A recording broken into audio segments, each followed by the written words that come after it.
You wanted the best. You've got the best podcast. The hottest podcast in the world. The Chris Voss Show, the preeminent podcast with guests so smart you may experience serious brain bleed. The CEOs, authors, thought leaders, visionaries, and motivators.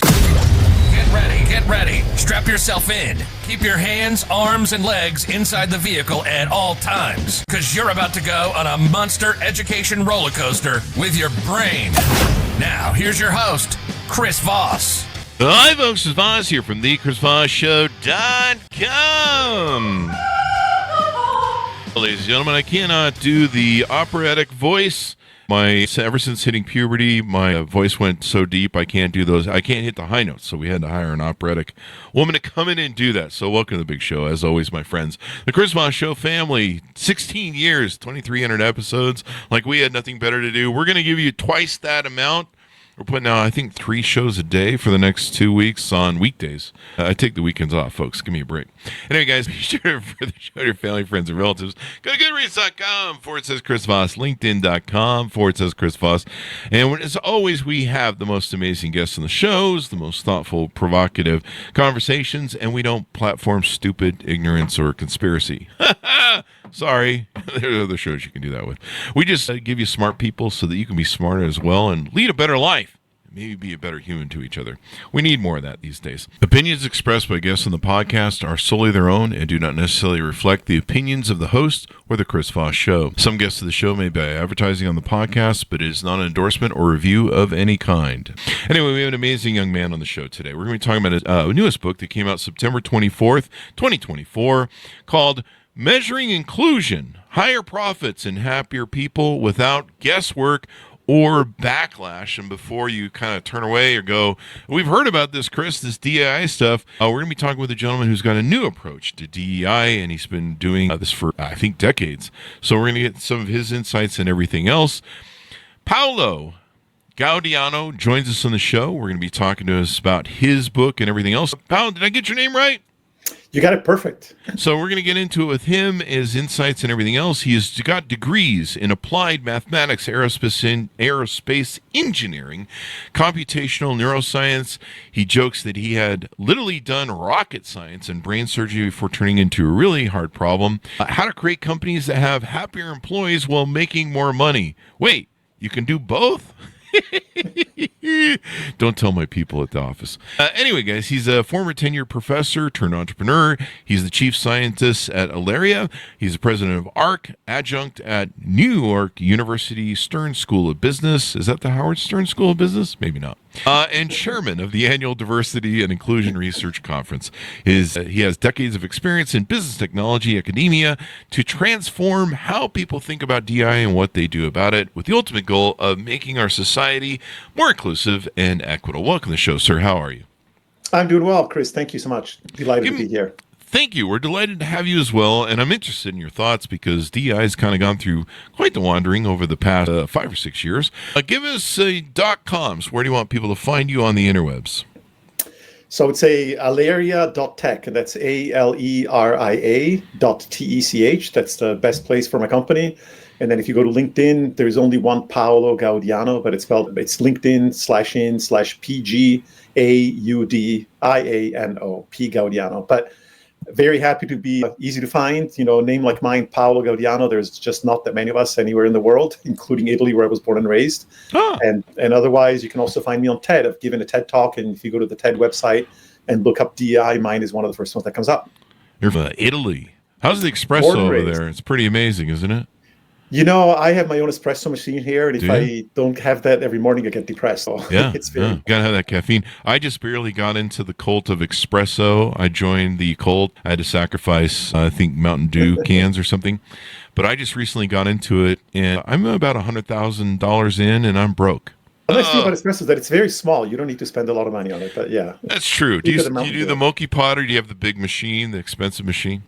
No, kind of in between. These days I do one of those with the capsules because it's just I don't have the time. Isn't that heresy in Italian culture, the capsule? You know, it's not. And I buy them in Italy and I bring them back. Every time I go to Italy, I go with an empty suitcase and I come back with like a whole grocery store full of coffee and prosciutto and things like that. I guess if it's from Italy, then it's good. If it's just like some K-Cups from some company in Nebraska, I don't know why. No. This is like legit. It's like the Nespresso, the little ones. It's the good stuff. Yeah, I'm loving it. I'm loving the coffee, but my bank account is. The checks still bounce through there somehow. I don't know.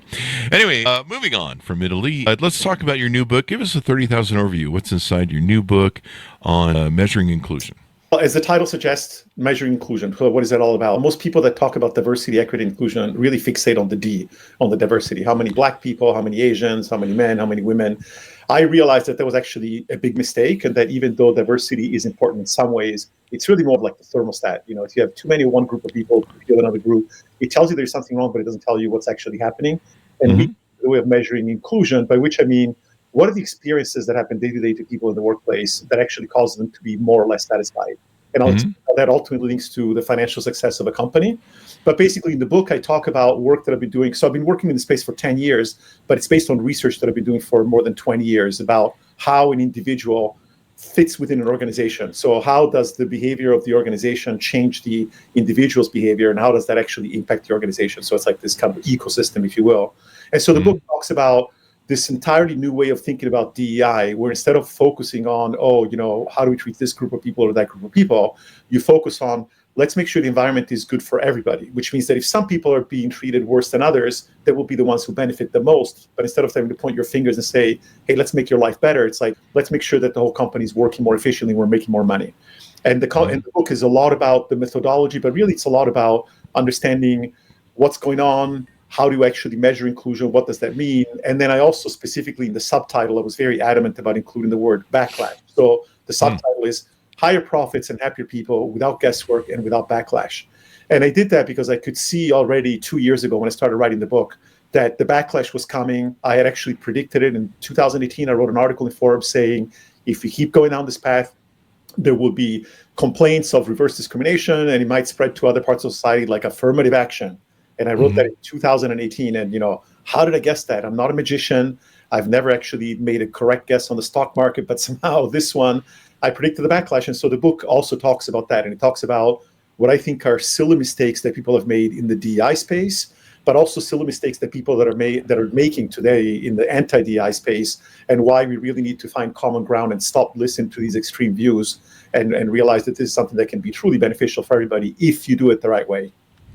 Yeah, and I think DEI is forced at a crossroads. Last year, SCOTUS ruled kind of against DEI to a certain degree.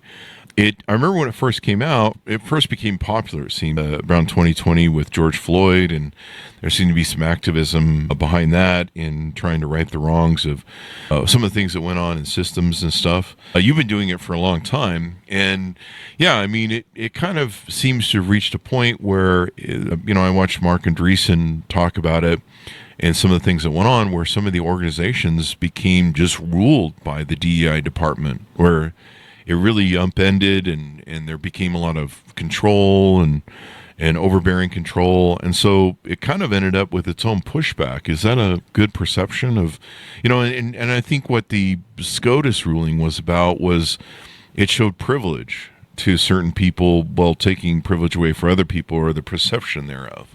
Is that the correct analyzation? Yes and no. So I find that with a lot of these arguments, like superficially, they make a lot of sense. And then when you dig down, you realize that there's some kind of like foundational problem. And in terms of the comment that you made about Andreessen, I think that there definitely have been some approaches to DI that have been really draconian, that in my opinion are mistaken. They were like too strict, they were too stringent. But I think that those are really the exception to the rule. They happen, and they do happen in some places. But I think that it's because people have basically been trying for decades to create better situations for all employees, and when you finally realize that things continue to be skewed, people are like, okay, screw this, we're gonna impose some rules and we're gonna make you force you to follow them. Terrible idea, by the way. And nobody likes having things stuffed down their throats.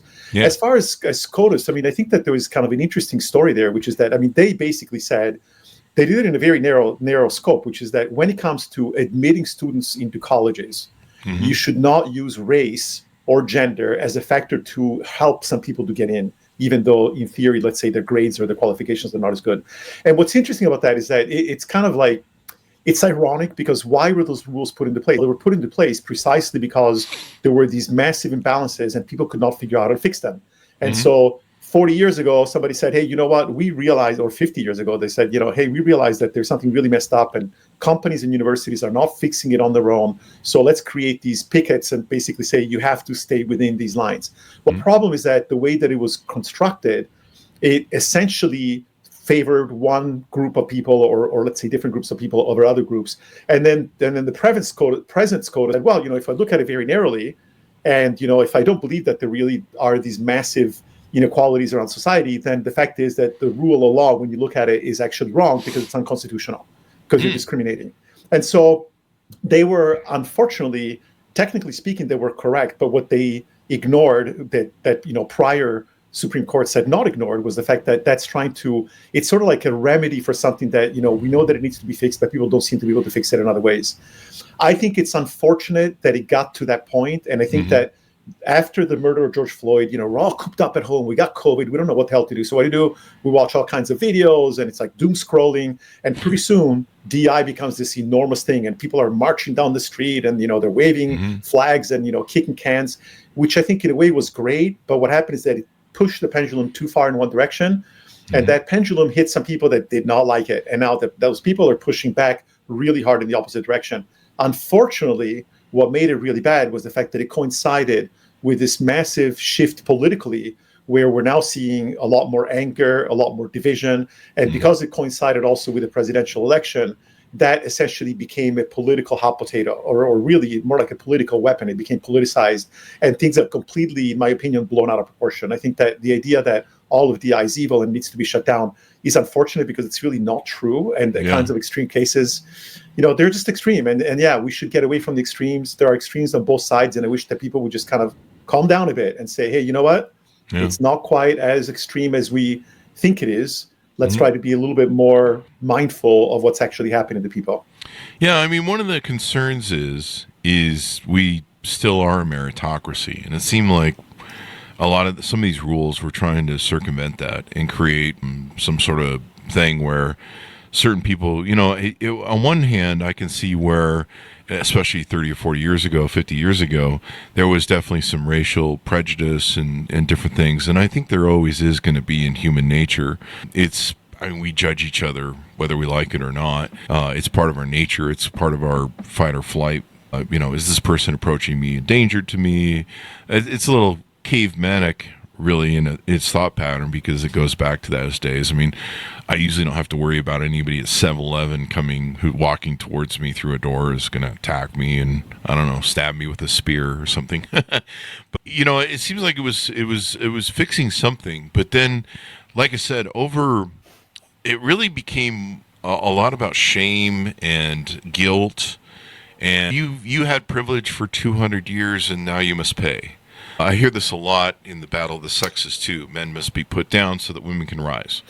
And there's kind of a scarcity mindset that's out to that sort of thinking, where instead of having the attitude like rising tide lifts all boats, which is an abundance mindset.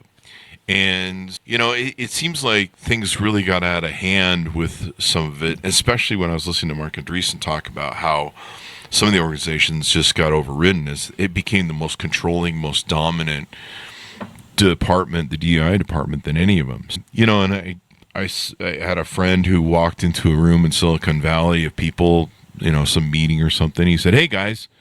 And he got written up by HR, had to get berated by HR and go to a diversity, play nice with other training just for saying guys. And I do that all the time. I call my gal pal guy friends. I'll say, hey guys, how's it going? It's not that I'm being in any way trying to be offensive to them in any way. In fact, if anything, by saying that in a moniker of men talk, it means we're all buds here. We're on the same team. But yeah, I mean, some of these out of control things, I don't know if you want to speak to some of those issues with shame. Well, so first of all, I think that the shaming, the cancel culture, that kind of stuff, in my opinion, is just, it was very short-sighted, because even if you are angry about these things, making people pissed off at you, but insulting people, attacking them, is just not very smart. If you're trying to sell a product to somebody, don't go and tell them you're a bad person, therefore you should buy my product. So I do agree that there were some mistakes that were made there. Now, I can kind of understand why that's the case, but I would like to point something out of Mark Andreessen. Last time I checked, Mark Andreessen is a white man. And last time I checked, he still got like shitloads Billions. of money, way more than most people that I know. And the fact of the matter is, a lot of times people complain about, like the story that you mentioned about your colleague saying, hey guys, that shouldn't happen. But you know why? You heard that story and you noticed it because that happens so flipping rarely. I mean, that really does not happen very often. So we have to be careful that it's very easy. We hear these extreme examples of like really stupid behaviors. And that, by the way, happens on both sides, right? I mean, like, I think a stupid behavior, a lot of people don't appreciate. You talked about meritocracy. Here's the problem with meritocracy, right? If you told me that your company, I'm not saying yours in particular, but if a company comes to me and says, we're meritocracy, I'm going to ask them the following question. Show me the rule that you use. Show me where it's written down. Show me the formula that you use to calculate merit. Show me that it actually works and it's linked to the success of your company. And if you're not able to do that for the last 10 years to show me the proof that it's truly meritocracy, then shut the hell up, because what you're saying is, I'm going to look at you and decide whether you're worth it or not. And the problem is that in a lot of meritocracies, what happens is that it creates homogeneity because, hey, I went to an Ivy League school, I kicked ass, I'm really successful, I'm the leader of this company. Therefore, anybody who's done the same things that I have must be meritorious, they must be very good. And when you do that, it's not really a meritocracy. It's more like a simulacracy or whatever the hell you want to call it. So we have to be able to be careful. And the irony of that is, Chris, that if you ask people in DI, like the ones that have been doing the work originally, meritocracy is exactly what they want. They want, hey, listen, I want to make sure that if I'm qualified for a job, I have the same chance as the other guy to get that job. I want to make sure that if I'm in the work and I'm doing my work and I'm kicking ass and I'm advancing, I want to make sure that I'm getting promoted. I want to make sure that I'm getting the raises like everybody else. And what was happening, and what I think is still happening, is that unfortunately, when you look at the data, you find that in many cases, that's not entirely true.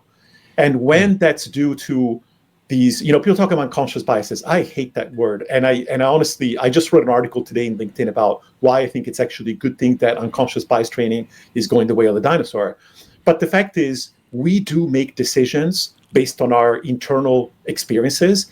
And to the extent that we allow those sometimes to have a negative impact on some people and not on the other, then we're making a mistake. We're shooting ourselves in the foot.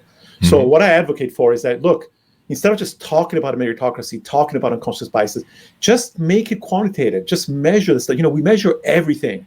How difficult is it to measure how many people are getting promoted, how many people are getting raises, who's getting the raises, who's not getting the raises, and then find out, hey, gee, why is it that at the entry level of my company, I have 70% women, but by the time I get to the executive level, I have 70% men? What the hell is going on? Is it really that men are so much better than women? Or is there some weird thing that is going on along the way? Because guess what? If you're losing a ton of women along the way, that's costing you a crap load of money. Because every employee that you lose, depending on their level, it can cost you as much as a full year's worth of salary to recruit somebody, interview them, hire them, onboard them. So it's a pretty expensive proposition, right? So instead of focusing on, he said, she said, here's a kind of a draconian measure that's good, which those should not exist. Cancel culture, in my opinion, really should be canceled, right? I mean, that's kind of a hypocritical thing to say. But if we just focused on, look, let's just stop the rhetoric and let's just measure stuff.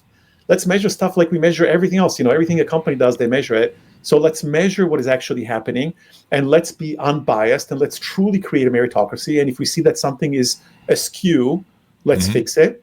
And if something is not askew, at least we have the data to say, yeah, you know what? You may think that there is a problem, but there isn't. And the problem is that right now we're all talking and talking and talking and getting all excited about it and not actually checking whether the things that we say are backed up by real data or not. Oh, wow. Yeah, that's really important.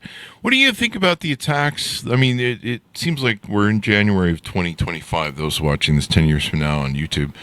What do you think about the, right now, the Trump administration is going hard after DEI. They're stripping it out of all the federal government. They're eliminating the people. They're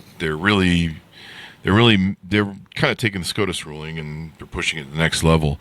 What are your thoughts on that? And what is your advice to companies? We're kind of seeing like a couple companies like Target and a bunch of other companies actually that are dumping DEI or pushing back DEI mainly to, I don't know, keep out of the fire line of the administration. What are some of your thoughts on that? I mean, my thoughts is that I think that, we complain about DI departments being too draconian and controlling things. I would say what the administration is doing right now is pretty damn extreme. I mean, they're taking And it's interesting because if you hear the language, it's like, we're going to shut down all illegal DI activities, which depending on where you put the comma or, how you read that, it could be that all DI activities are now illegal, or which is not the case, or that there are some activities that could be seen as illegal because of the SCOTUS rules, right? So I think that unfortunately right now what's happening is that the backlash basically, and I wrote about this, by the way, in 2018, right? So I wrote this article, and the reason for that was because it's pretty obvious to me. If you go to somebody and you say, we're not going to hire any more white men until we've hired more women, then the white men are going to get pretty annoyed about it. Same thing with promotions. So you do that systematically. And what ends up happening is that some people are going to be really pissed off. So the moment that somebody comes along and starts to say, DI is all bad, DI is wrong, DI is unfair, everybody's going to jump on that bandwagon. And that's exactly what we're seeing, right? 10 years ago, if you asked people how they cared about diversity and inclusion, it would have been like a bell curve. A lot of people in the middle, a bunch of people on, so a few people hated it, a few people loved it. Today's like you either love it or hate it. There's no in between. The government is basically taking a stance that, in my opinion, is a bit short-sighted. But basically, they're like, we don't feel like dealing with this. Screw it all, blow it all up. Now, what about companies? I've seen multiple different reactions. Some companies have actually run for the hills, and they've actually been almost happy to run for the hills. Like, these are the ones that are like, oh, you know what? I was so tired of hearing about this BS. I'm just glad that it's over. And we get that. And we get that for some people. Some companies are more like, oh, we still appreciate how important it is for our people to be satisfied. After all, people are always the largest budget item of every company, every single company on the planet. So companies are like, okay, we can't use the word diversity anymore. And maybe we should stop doing some of these more kind of antagonistic or these kinds of programs that create antagonism. But let's still make sure that we're doing the right thing by our people. And then there are those like the Costco's of the world and other organizations that have actually seen the material benefit of actually embracing DI, at least many forms of DI. They're saying, hey, you know what? This has been working for us. And if you don't like DI at the government, great, but leave us the hell alone, because we're making money from this. We have happy employees that are making our customers happy. The customers come back, they love it. And you can't just come in and tell us to throw all of that out the window just because you don't like it, right? Mm-hmm. So I think my hope is that it's like the phoenix rising from the ashes, right? I think that this has been basically kind of a scorched earth moment, that it's like trying to destroy all of DI. A lot of people are losing jobs. A lot of people are being really, really personally and professionally damaged by this. But I think what will come is that the stronger solutions, the ones that are actually showing how to connect the dotted line, how do you go from happier people to higher profits? And those that can do that, I think, are poised to have a huge impact, because I do think that talent is the last frontier. Think about how we've increased in terms of, digital, internet, and all these things. Now, if we could only figure out how to maximize the value of our people in a way that actually makes them feel satisfied, so that it increases the loyalty, it increases the satisfaction, the productivity, the retention rates, we could make a lot more money and be a lot more efficient about it. So to me, if you truly want merit, if you truly want efficiency, like the department that Elon Musk is apparently not running, then I think that thinking about how to make your workforce more efficient, I hate to tell you this, but this is one thing that I really don't like. Firing a bunch of people and calling that efficiency, I'm sorry, but it's like even a first grader will understand that. It's like, oh, you know what? I got a great idea. Let's just fire the whole damn company. Then my cost will be zero. Wow. Then, as long as I have inventory in stock and I can get out the door, I'm going to be super profitable. But 3 months later, the company will be dead. So just blindly firing a bunch of people, really not a good idea, really not efficient, really has nothing to do with merit. So I kind of feel like there's a lot of hypocrisy in that. And I think that some of that will come back to bite them in the rear end, because, look, you can't do that. Our government, it turns out that the size of the government in terms of number of employees has stayed very constant for like 20 years or more. It really has not increased. The budgets have gone up, but the number of people have not. And a lot of people in government that I know are like overworked and overstressed. Now you cut those people in half, and I don't know how the hell they're going to be able to do things. I'm worried, I'm 62. I'm worried what's going to happen by the time I'm ready to cash in on my Social Security. Is there still going to be money for Social Security? More importantly, is there still going to be somebody that actually can mail me that check that I need at the end of the month? Right? So I'm not even planning on it. I gave up on that 20 years ago. I was like, I was a professor, so I have to plan on it. Unless my book sells really well. I just plan on speaking and touring and creating businesses Warren Buffett has a thing. He's like, I'll rest. I'll retire 7 years after I die. I kind of like how that goes, but I have the ability to do that. But yeah, a lot of the people that they're laying off, and I'm not getting into politics here, just from a aspect of running a business and being a leader, and what you've talked about is, the advent of people that are talented, skilled, and have experience. They laid off a lot of the people that were probationary. Now, from the front, you might look at it and go, oh, probationary people are new people who don't have a lot of government experience. They're just starting in the first year or two of the job. A lot of companies have probationary sort of rules, et cetera, so they can test people out to see if they're a fit. But a lot of the people they're burning sometimes have 20 years with a different department, and within the last year or two, they've switched to another department, and because of that, the switch has put them in a probationary status. But here you're losing, by firing those people, 20 years of experience at efficiency. And certainly any large organization, IBM, Apple, I mean, you name the largest organization, you have 40,000, 50,000, 100,000 plus people, millions of people in your organization. There's going to be inefficiencies. That's the feature of human nature, if not a bug, but it is what it is. And, another thing to keep in mind is that people are not like a machine. A machine, it's like either it works or it doesn't work. And if it doesn't work, you find a part, you fix it, and it works again. People are not like that. If you have a department or a company that is not running efficiently, in a lot of cases, it may be because you're creating an environment that makes it impossible for the people to work efficiently. And so then to go and blame the people and say, oh, you guys are all inefficient, so we're going to fire you, is really short-sighted, because, people, it's like, and there's so much data, so much research in this. If you create an environment that makes it impossible for somebody to work at their peak, you're losing money. You're throwing money out the window. So why don't you spend a little bit of time figuring out what are you doing, or are you doing everything that you can to make sure that your people are actually able to work at peak efficiency? It's like, why do we not think that way? It's unfortunate. I mean, a lot of it has to do with the way that accounting works, where in accounting, people are only considered as a liability. You buy a computer, you can amortize it. You can say, well, this is something valuable. It's an asset that I can amortize over years. You hire a person, it's a permanent liability in the balance sheet. And so that creates this mindset of people are just like fungible. I can just, I don't like the way this one's working. I'm going to throw them out and get a new one. But that, as it turns out, is it's a very short-sighted problem. If you want to buy a new computer, you just walk down to the local computer store, you buy a new one, or you go to Amazon, or you go to Apple and you buy a new one.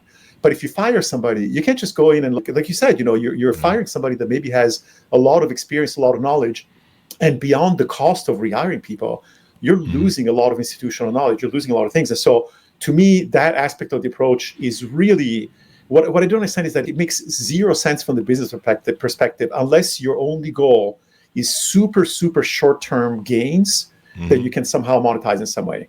Yeah. Otherwise, it makes no sense. Now I understand that the government is a morass. It's tens and hundreds of thousands of people, and trying to optimize it little by little seems difficult. And I agree, it can be difficult. But I personally find it shocking what is happening right now. And to do that in the name of DEI, they're firing people that really have nothing to do with DEI, and they're firing people that, as you said, probationary. And by the way, you fire all the people that just came in. You're also creating another problem, which is that you're keeping all the deadwood, right? You're keeping the people that have been in their job for 30 years that are kind of tired and they're just waiting for their pension to come in.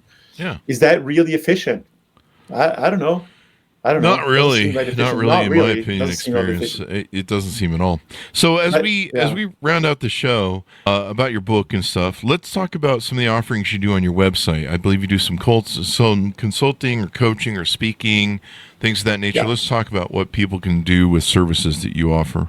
So interestingly, my goal with Alera is primarily to offer a service where we have these platforms that make it very easy for us to measure what we call inclusion, which is really about finding in a completely anonymous way what are some of the things that your employees are experiencing, and how do we quantify that in a way that we can make your work better. So we offer that as what we call our journey to inclusion. It's a kind of a series of offerings.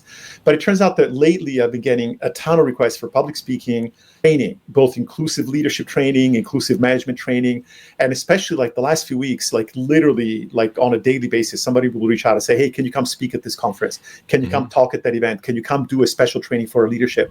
Precisely because people don't know which end is up right now. And one of the things that I love to do, I'm starting to get to the point where my travel is becoming pretty brutal. But any opportunity that I get to get out and speak, I love it because I ultimately feel like my work has the opportunity to make society better. I can show companies, as the book says, it's like, how do you make more money while making people happier? And if I can give the carrot, because ultimately, you know what, the CEOs, one thing that a lot of people in DI don't get, going to a CEO and say, wouldn't it be nice if your workplace was fair and everybody was happy? Wrong. That's not what a CEO wants. A CEO wants to make money. Yeah. So how do you go from one to the other? How do you go from happy employees to making money? And because I talk about that, that's one of my favorite things to do. And that's what we're seeing a lot right now, is a lot of requests for that kind of training and that kind of speaking. So as we go out, give people the final pitch, where the .coms are, they can go check it out, ordering the book, of course, and how they can reach out to you to hire you for your services. So the book, again, Measuring Inclusion, if you look up Measuring Inclusion on Amazon or any of the online sellers, you can find it very easily. My website, my company's name is Aleria, Aleria, and the dot, it's not .com, but .tech, .tech. That's the easiest way to get a hold of me. If you go to the website or if you look up my name on LinkedIn, you can find me very easily. Anybody's more than welcome to connect to me. The easiest way, again, is the Aleria.tech website. And otherwise, if you want to hit me up on LinkedIn, that's very easy to find me as well. Thank you very much, sir, for coming on the show. We really appreciate it. Great discussion. And I think, if we can find a way to balance DEI where it's not, people aren't getting written up for saying the word guy. Hey, guys, how's it going, eh? And it's more inclusive to everybody as opposed to showing privilege to a few. I think it can make all the difference in the world. And, of course, there's always a better way to do everything, really, when it comes down to it. And DEI has definitely some good aspects to it of what it was trying to achieve or hopes to achieve.